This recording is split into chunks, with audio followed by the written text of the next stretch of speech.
des génocidaires, des tueurs, des monstres froids, des gens irréfléchis qui ne pensent que qui ne pensent qu'à la brutalité. Comment faire pour continuer par brutaliser les Togolais et continuer par régner? C'est ça leur problème.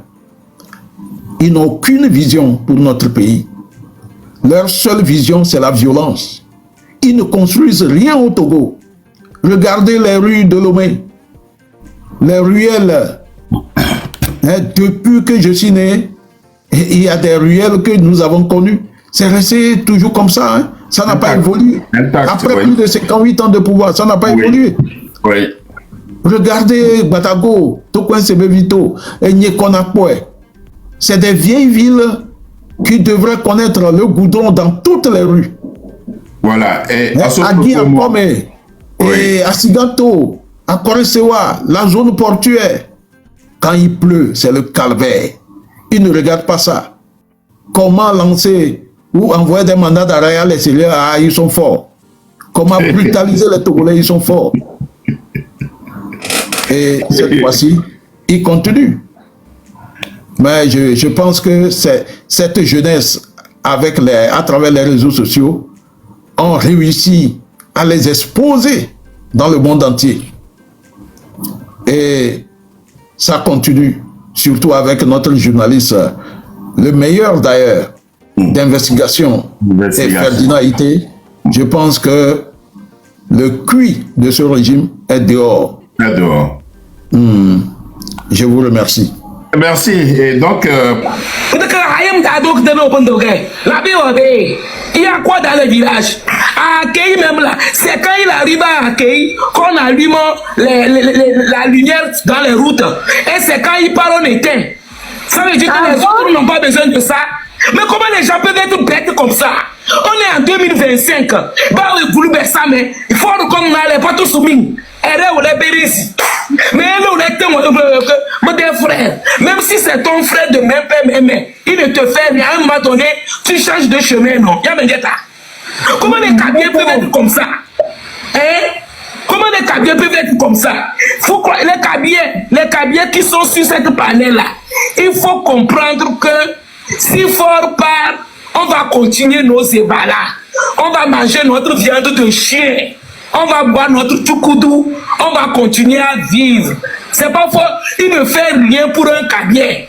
Les Kabyles eux-mêmes se débrouillent. Les Kabyles se débrouillent. Donc il est là, il ne nous sert à rien. Il est là-bas, il ne nous sert à rien. S'il n'a pas pris une femme dans ta famille, il ne nous sert à rien. Donc il faut sensibiliser les Kabyles. Pierre Balo, le chef canton. Sinon, tu ne seras plus le chef canton, hein.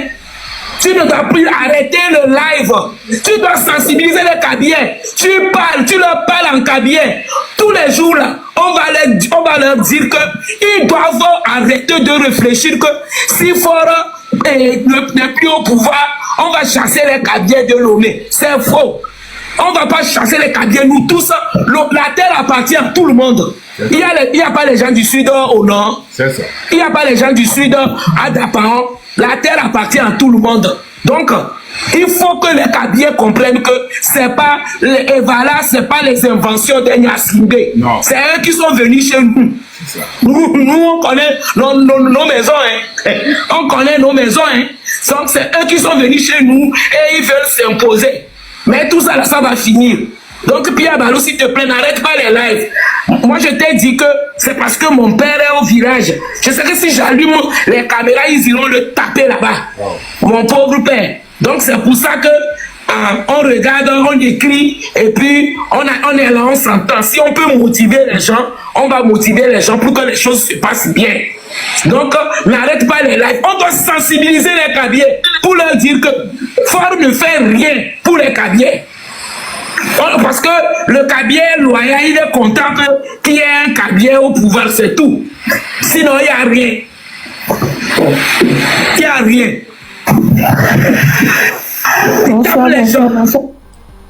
Bien, mon commandant, vous avez écouté le témoignage de l'une de nos sœurs. Et évidemment, elle est Kabyle aussi.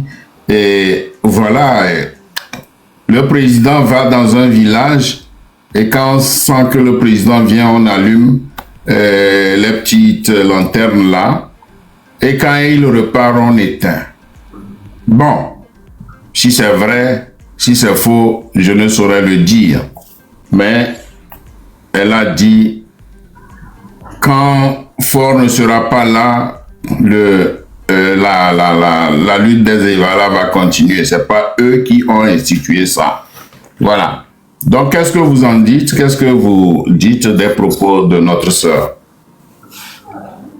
Oui, merci doyen. Je salue notre sœur qui a pratiquement tout dit par rapport au comportement de nos concitoyens de la communauté kabyé. Et de temps en temps, quand le président est dans la région, ce qui se passe, et puis par rapport également à notre tradition, vous savez, la jeune génération des Kabyé pense que c'est les Nyasingbe qui ont institué les Evala. Non, les Evala existaient depuis, avant que les Nyasingbe n'arrivent au pouvoir. Mais seulement l'arrivée des Nyasingbe à la tête du pays a justement politisé les Evala qui sont pratiquement une tradition de la région, et que sans même force de sécurité, sans rien, les villages faisaient cet exercice pour que notre tradition soit maintenue et renforcée. Donc, les Nyasingbe n'ont rien créé. La zone, elle est traditionnellement bien ancrée. La viande du chien, le tchouk, c'est les choses, la viande d'autres viandes, comme la viande de Gabriel, que vous ne touchez pas. Voilà. Donc, quand nous serons libres, quand le Togo sera libéré et qu'on sera au pays, tu vas m'inviter, je vais aller à Pia. Pour regarder, voir. Oui, je vais regarder comment vous mangez, et puis à côté, moi, je vais prendre mon petit Coca-Cola. Ou le tchouk sucré. Tu sais que le tchouk sucré, il y a la version je ne touche pas à ça même, je ne touche pas à ça. Mais ce serait une fierté de revoir Pia, de revoir Chichao, de revoir comment ça s'appelle, il y a des baous. Il y a des baous. Voilà. Lama. Voilà, les cantons ce serait une fierté pour moi de revoir tout cela. Vraiment, le Togo est un pays que Dieu nous a légué, et avec son paysage, tout est beau, le Togo est beau, mais malheureusement, au même moment, Dieu nous a fait don de ce fardeau qui nous épuise, qui nous étreint. Voilà. Donc, nous sommes tous les mêmes. Quand on parle du Togo, c'est vraiment émotionnel, quoi. C'est émotionnel. Voilà. Bien. Alors, on va... Et ceux qui ont fait la demande, j'ai oublié de le dire. Quand j'ai un invité, c'est moi et moi seul qui pose des questions à mon invité. C'est quand j'aurai fini de lui poser des questions que vous ferez la demande pour que je vous monte. Mais le jour où je peux monter tout le monde, c'est le jour où je dirai qu'aujourd'hui, c'est quartier libre. Quand j'écris que c'est quartier libre, donc je monte tout le monde et on discute. Voilà. Mais quand ce n'est pas un quartier libre et que j'ai un invité spécial, donc c'est moi qui lui pose des questions, il répond à mes questions, et quand nous aurons fini, alors les gens demanderont qu'on les monte, et on leur donnera la parole, soit pour apporter leur contribution, soit pour poser des questions à mon invité ou à moi-même. Voilà, merci beaucoup, merci pour votre compréhension. Et mon commandant, on va attaquer tout de suite le thème du jour. Bon, il s'agit aujourd'hui de décortiquer le live d'Amron, on ne va pas le faire en entier. Il y a certaines parties qui sont importantes dont vous allez parler. Alors, à cet effet, tout de suite, je voudrais vous poser la question. Ce phénomène qu'on appelle Amron, ce digne fils du Togo que les traditionnels appellent fou, et qui est-il au juste? Qui est Amron? Est-ce que vous pouvez nous parler d'Amron? Parce que vu comment la dernière fois il a fait sa sortie et quand il a commencé, il a fait plus de 3 heures de temps sans arrêt et sans revenir en arrière en disant que voilà, j'ai oublié ceci et qu'est-ce que j'avais dit. C'est un enfant très intelligent. Alors, si vous le connaissez, parlez-nous un peu de lui réellement, ce Amron, ce phénomène, ce génie. Parlez-nous de lui.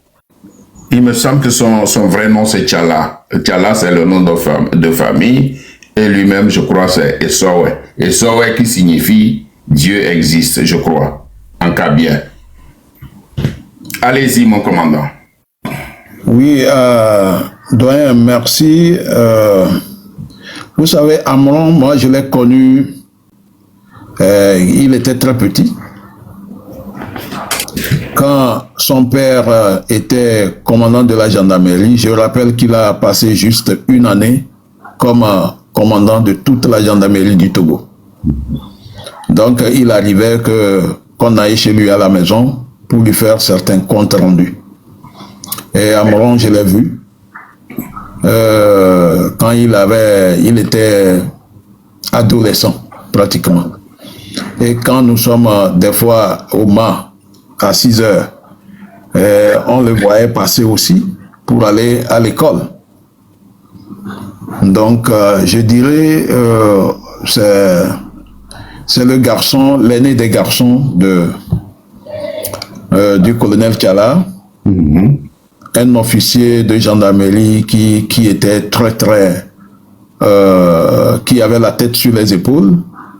Et vous auriez remarqué que Amron a parlé un peu de ce que les autres pensent de son père. Voilà, Amron, c'est un jeune très intelligent. Et quand il était adolescent au niveau de la gendarmerie, le banditisme, tout ça, la personne ne le connaît dans ce domaine-là. Il était un enfant assidu. Et aujourd'hui, cela se voit. Il est très éclairé. Dans son nom, c'est Tchala Essowe. Essowe en kabien, c'est Dieu est là. Après, il est devenu, vous savez, moi j'ai quitté le Togo il y a un peu longtemps. Il est devenu artiste. Et tout dernièrement, bon, on le voit sur les réseaux sociaux. Donc, c'est un jeune kabien de Pia. Un instant, hein, un instant. On est en train de signaler le live, s'il vous plaît.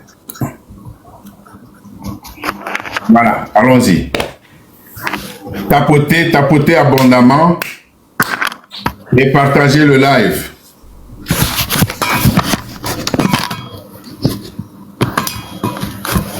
Bien, une petite précision, mon commandant. Vous m'écoutez? Oui, je vous écoute. Voilà. Avant que vous ne continuiez, une petite précision. Et je crois que les oncles de Amron, c'est les Palanga. Les Palanga.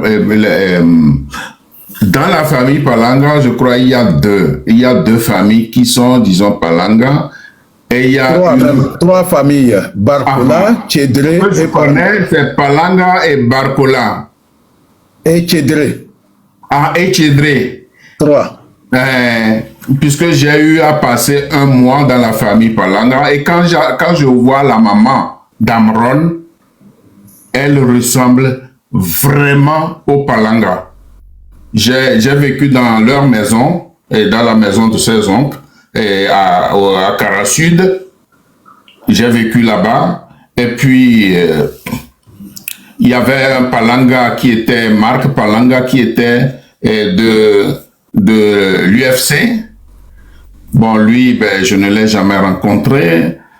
Et puis, bon, la deuxième question que je vais poser, il me semble que les Palanga, cette famille-là, plus la famille de Koumeya, ne sont pas en bon terme avec la famille Gnassingbé. Est-ce que c'est vrai?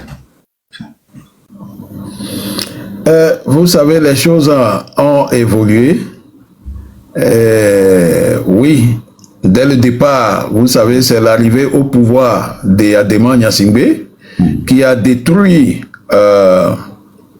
la suprématie des Palanga sur la communauté kabyé. Voilà. Donc, l'arrière-grand-père de Amron était le chef supérieur de tous les Kabyés.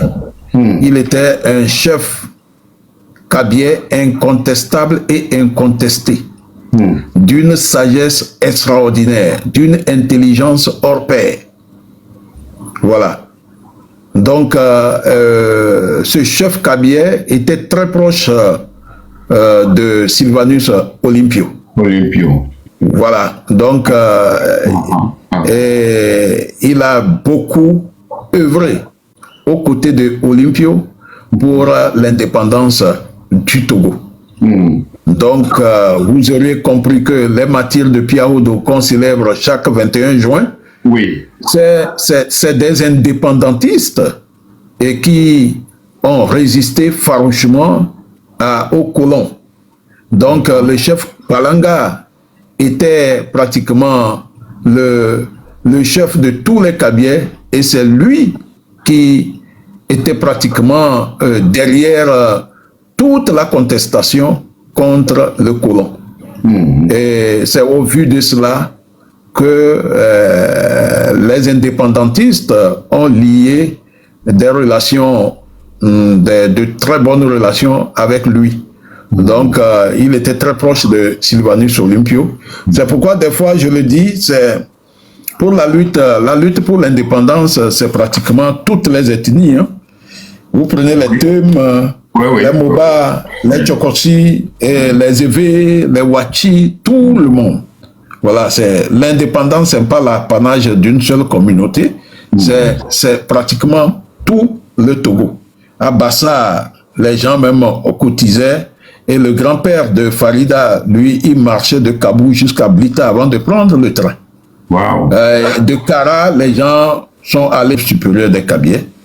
C'est pour ça, vous savez, le Kabyé, le cœur dur, le Kabyé, normalement, n'a pas peur. C'est le système en place qui nous a injecté des virus les virus de la peur. Et aujourd'hui,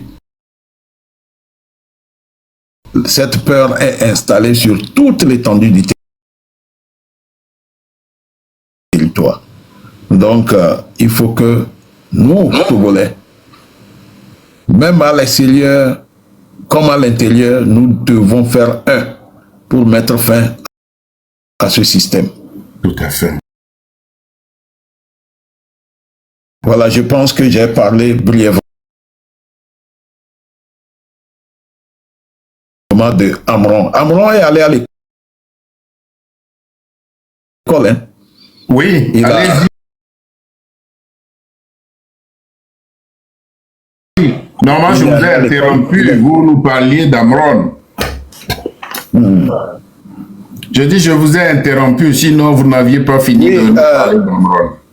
Voilà, moi je suis parti tôt, je n'ai pas connu son niveau. Je sais qu'il a fréquenté le collège NDA où on porte le vert clair en haut et le kaki en bas.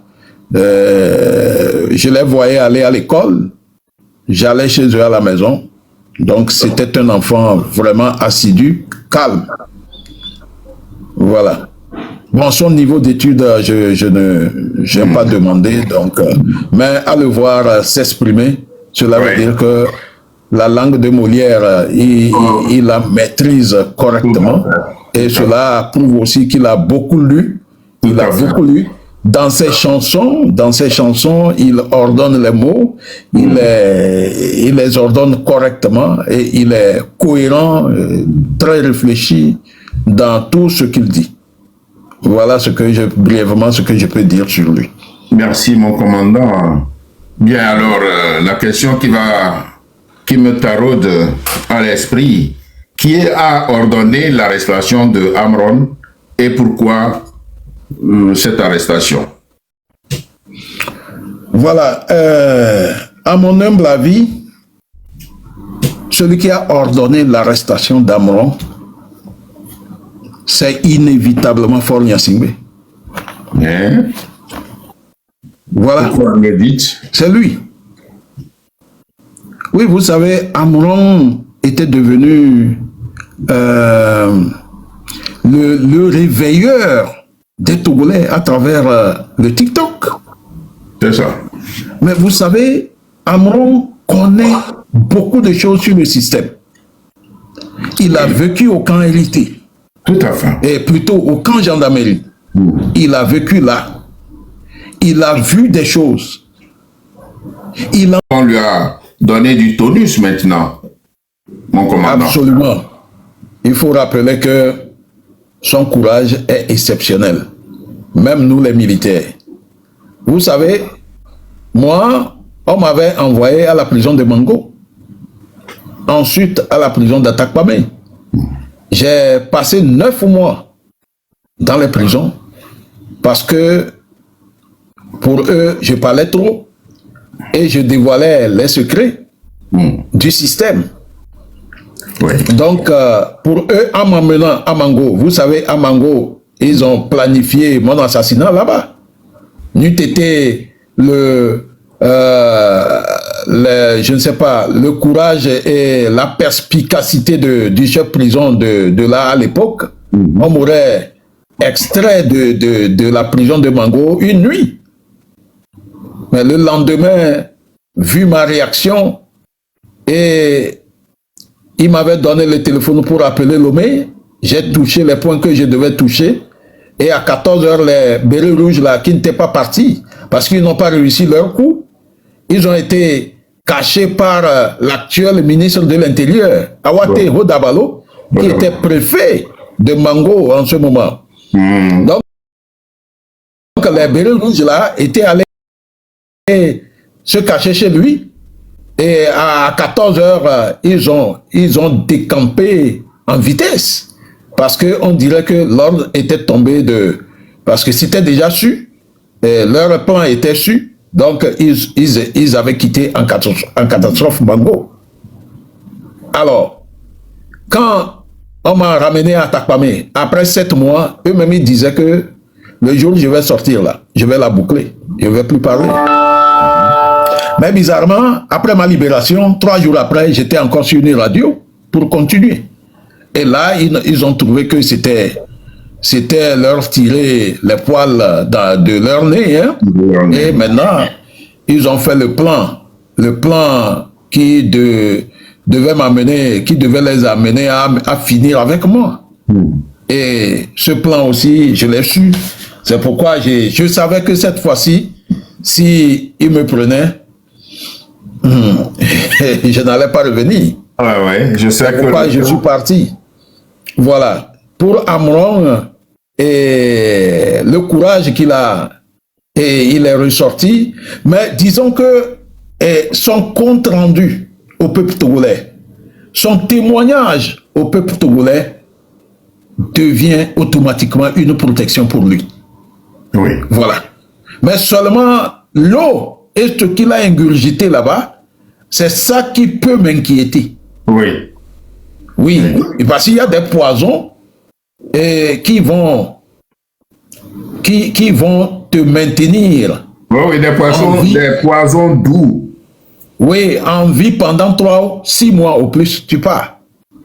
Voilà, j'espère que et il n'a pas ingurgité un poison qui le détruirait peut-être dans les mois qui viennent.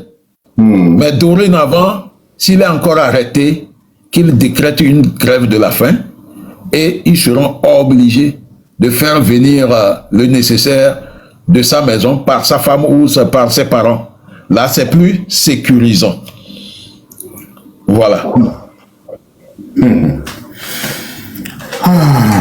Bon, est-ce que, puisqu'on nous parlons de ce poison-là, il me vient à l'esprit que est-ce qu'on ne pourrait pas faire autrement que pour que Amron soit amené ailleurs, hors du Togo, pour des analyses, pour voir si l'eau qu'il a bu n'est pas une eau empoisonnée, enfin un poison, oui, le faire partir dans 6, 1 an, ou c'est ça. S'il y avait possibilité, mais avec ce qui se passe au Togo, est-ce qu'on peut permettre que Amron quitte le pays? Sinon, pour parler et faire en sorte que ce rebelle puisse abandonner son combat. En tout cas, depuis l'avènement de Faure au pouvoir, c'est ce que nous avons constaté. Ouzou Kodjo est l'un des officiers retraités qu'on envoie pour tuer les talents en politique dans notre canton. Vous savez, hormis la famille Nyasingbe, personne n'a le droit de parler politique, surtout contre le régime. Si vous parlez politique pour encenser le régime à Pia,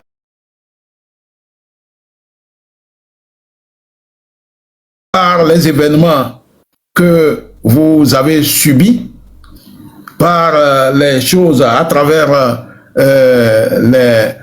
tout ce que vous avez vécu par rapport à la maltraitance, à la torture ou à n'importe quel désagrément vous avez subi, et vous décidez de combattre le régime, et étant de Pia, le colonel Ouzou est le premier à être envoyé. wow. Je n'ai pas échappé à cela. Il était le premier à venir comme un gros bois qu'on abat pour barrer la route. Il était venu pour me barrer la route. Mais avec moi, il n'a pas réussi. Donc, c'est le même colonel qui apparaît dans le cas de Amron. Donc, il est venu pour tuer, pour détruire ce talent en politique que Amron possède. Et Amron n'a pas reconnu les autres. Mais je suis sûr que cette délégation comporterait Chichao Chalim, c'est un autre, un avocat. Lui aussi, avec Ouzou, il forme le duo. Ce duo prompt à être envoyé pour casser l'élan de tout individu natif de Pia qui décide de faire de la politique autrement. Voilà, donc le colonel Ouzou, quand il était dans l'armée, il jouait ce rôle, puisque moi, en m'abordant en 2012, il était encore dans l'armée. Voilà. Donc, il apparaît encore, étant même à la retraite, il apparaît encore dans ce boulot, dans ce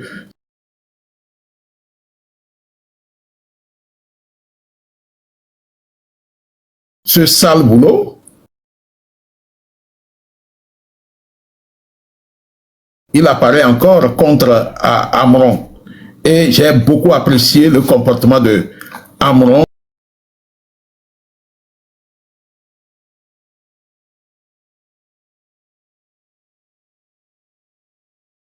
Et parlez-nous aussi de sa fille, Ouzou Prena.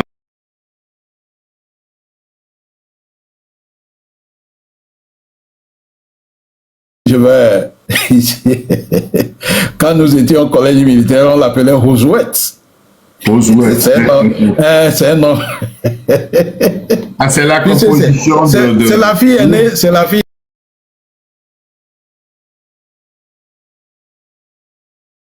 aînée de... Ou c'est le second... Non, je pense que c'est le second enfant de Ouzou. Donc, tellement elle ressemblait beaucoup à son père, donc on lui a donné ce nom, quoi, Rouzouette. Rouzouette.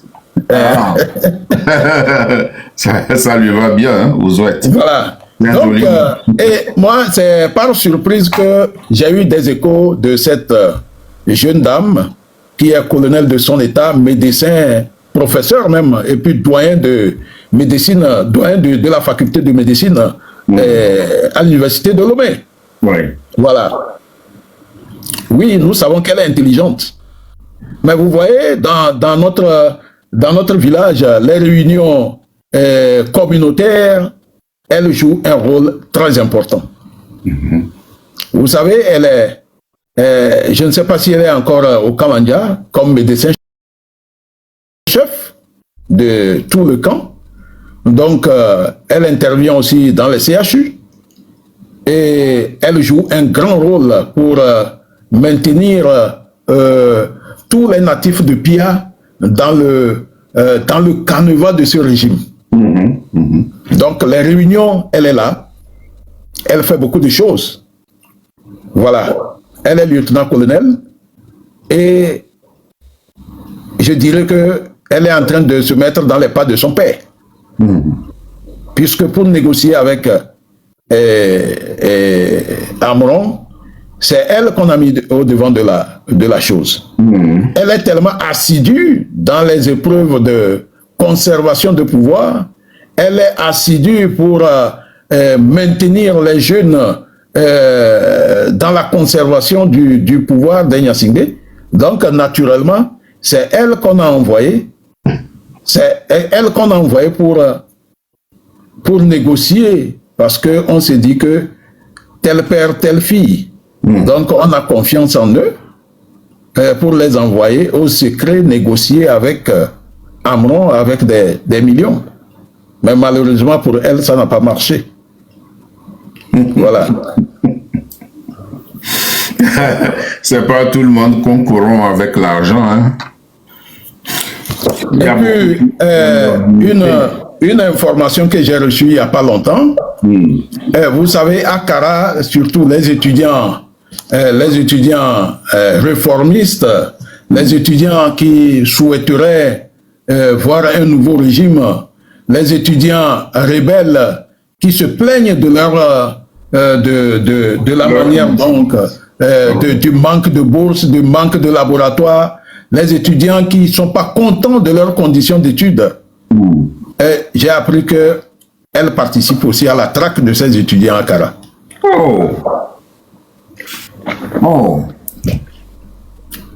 Voyez là encore, voyez son visage. Non, elle passe en boucle sur TikTok.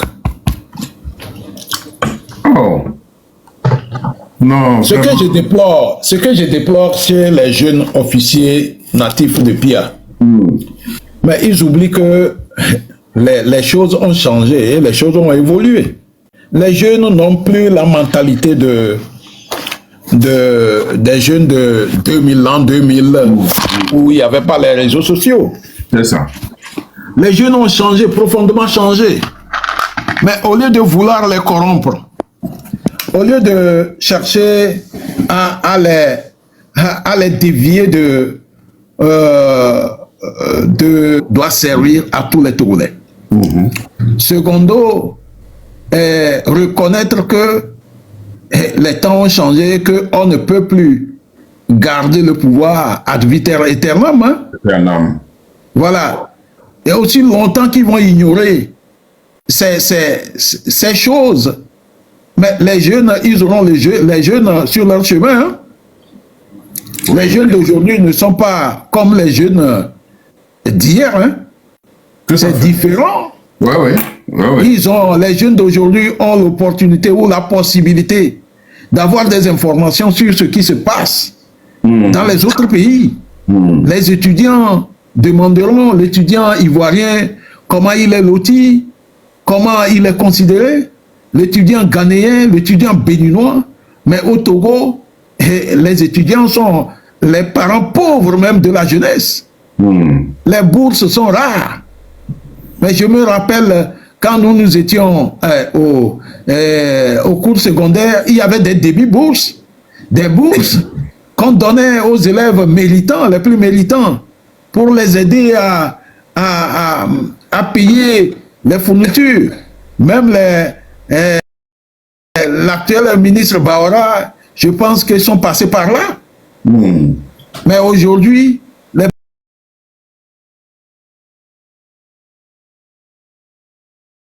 ce que les étudiants vivent. Non, il s'en fout éperdument. Il est dans son luxe avec des véhicules de 1 milliard. Hein? Il est dans son luxe, il est dans ses maisons, dans ses nombreuses villas à travers le pays, en train de faire la bamboula. C'est ça. Et aujourd'hui, le pays est en train de s'effriter entre ses mains. Et certains vont se lever pour dire que vous avez leur papa fort. C'est vraiment dommage. Au lieu que les gens changent de mentalité, ils continuent de se mettre dans ce conservatisme qui n'a plus sa raison d'être. Les pays doivent évoluer. Celui qui gouverne mal, on le change par les élections. Mais les élections aussi au Togo, c'est un autre problème. Depuis 1998, les Togolais ont rejeté ce régime. Depuis 1998. Le comble, c'est le 2005. Mais ils continuent de s'approcher. Et voilà l'état dans lequel se trouve notre pays. Oui, puisque vous parlez d'élections, vous me donnez l'occasion de vous poser une question sur les élections. Le 17 juillet prochain, c'est la date fixée pour l'élection municipale.